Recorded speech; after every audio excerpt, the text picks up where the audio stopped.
They come out 5 wide, 3 of them to the right side. On first down, it's Simeon. Oh, he's going to take a shot right away. And he bats it away, and it falls down incomplete. The offensive lineup now, and the guy we highlight, Emmanuel Sanders. You can use him in any spot as a wide receiver. In the slot, out wide, it doesn't matter. He just makes plays. So incomplete on first. Let's see what second down has in store.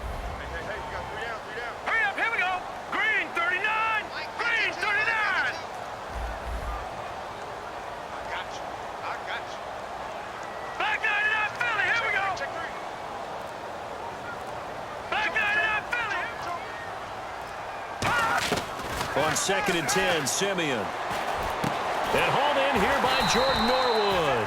And they're able to get this one across the 35. That one goes for 13 yards, and it moves the sticks. Nothing flashy there, the slant to the slot. Oh, and the frustration for the defensive guys, because it's a quick play. And you know it's going to be a bang-bang play in terms of the throw and the catch. And then he's able to absorb the contact and complete it.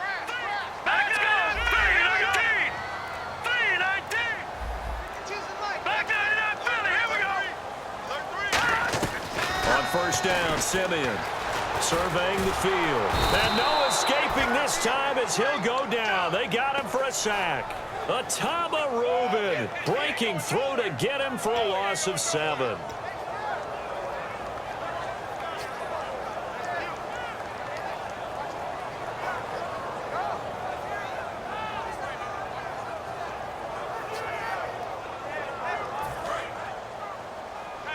And on the outside, they're playing press coverage. Now let's go. Blue, land it. Gone, gone. Gone, gone. Over. Gone.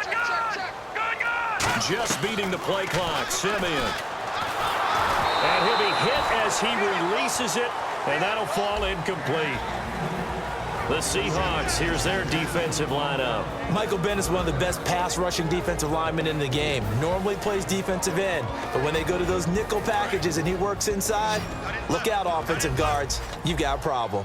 A nickel look by Seattle on 3rd down. Yep, 5 defensive backs now.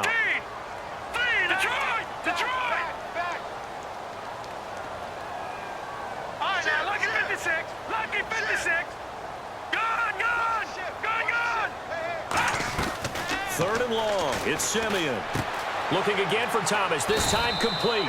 Well, the bad news, the Denver Broncos didn't make the playoffs, but the good news for Demaryius Thomas, he was over 1,000 yards again as a receiver. 6th straight year he's done that, but yards per catch and touchdowns down a little bit.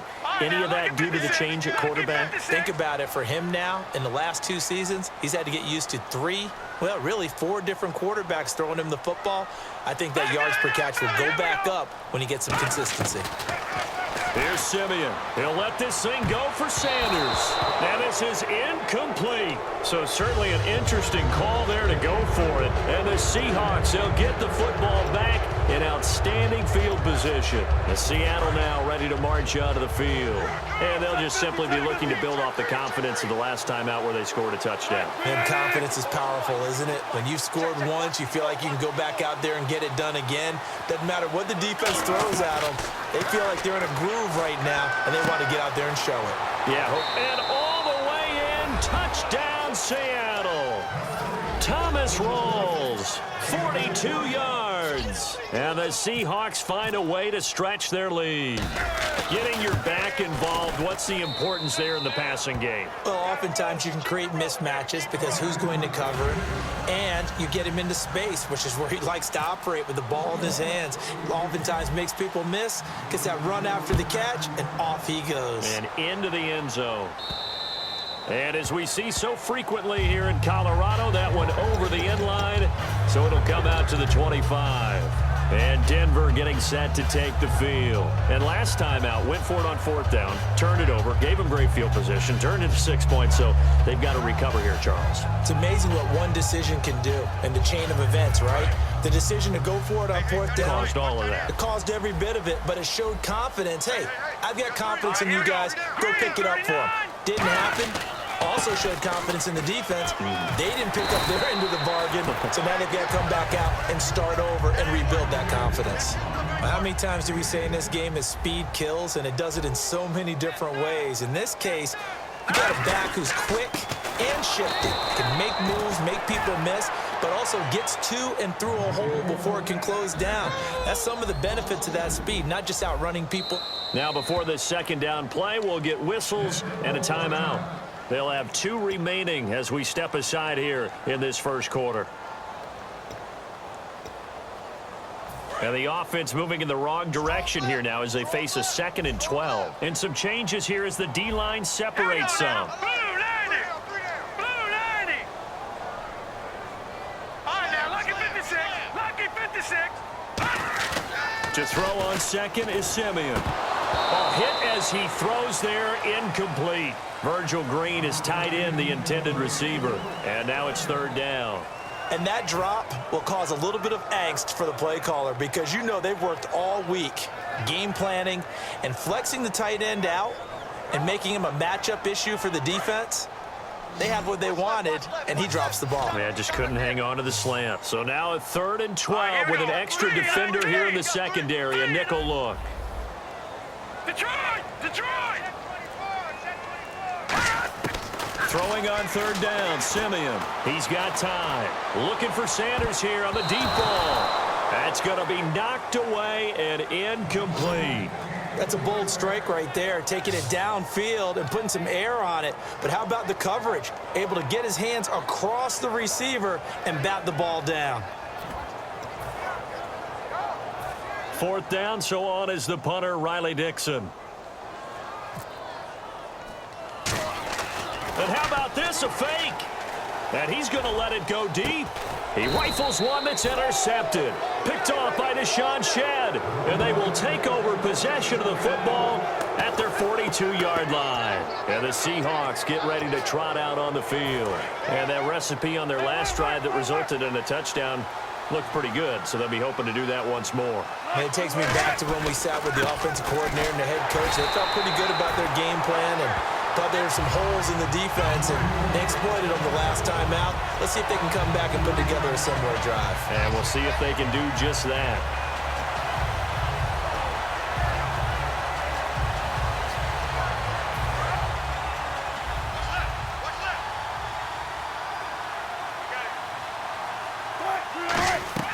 Now Wilson on 2nd down.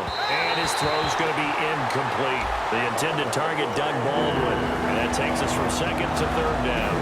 And this offense often hinges on one of the best tight ends in the league, and that's Jimmy Graham. I think he made up for lost time when he got to the NFL because in college, he was mainly a basketball. Blitz coming, and down he goes.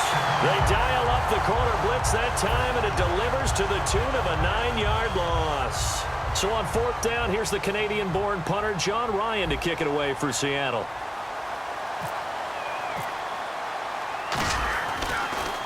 He'll send this one into the mile-high air, and it's a good one. Taken in at the 11. Well, he wasn't too far from breaking that. Officially, give him 15. And the offense will come back onto the field with a 1st and 10.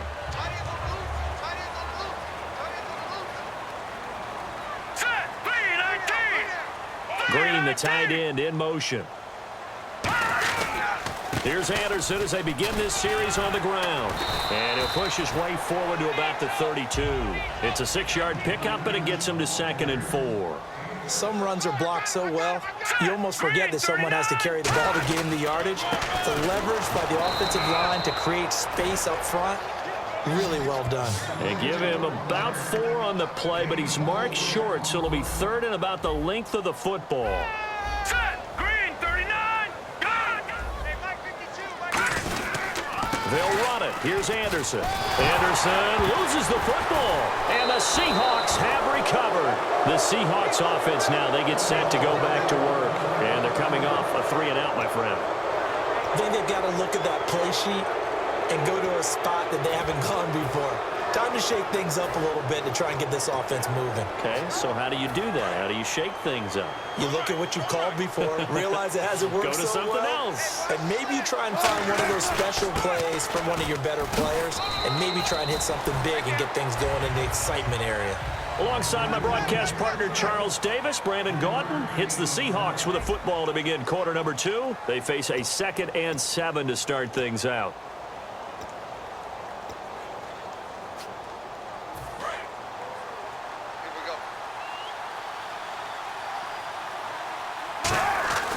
They go again with Rawls. And he'll snag about 5 yards down to the 32. And once again, leverage wins. The offensive line, lower than the defensive front.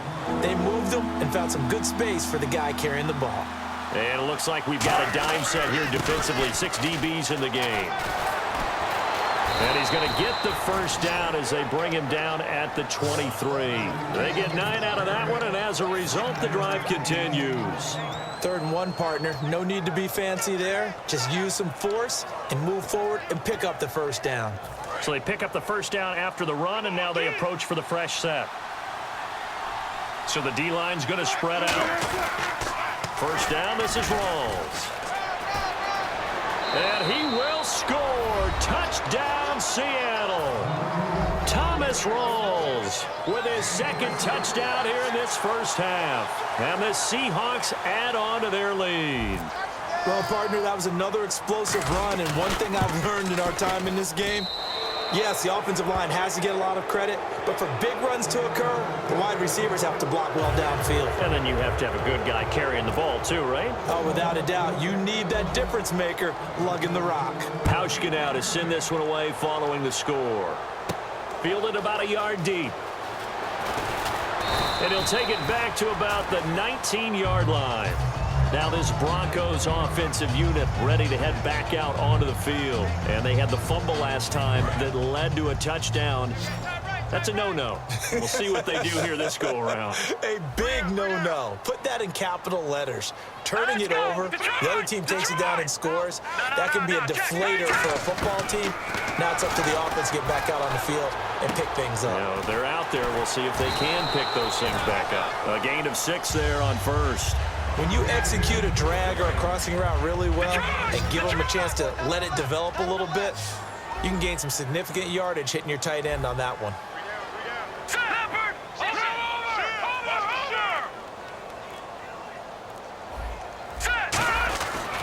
On 2nd down, Anderson. And he's able to take this one up to the 35-yard line. A nice pick up there, 10 yards, and it'll move the sticks. For so many years, I was convinced it was a myth, you know, because you always hear about the smaller running back. Oh, he gets lost, you can't find him, and sometimes that's part of his genius.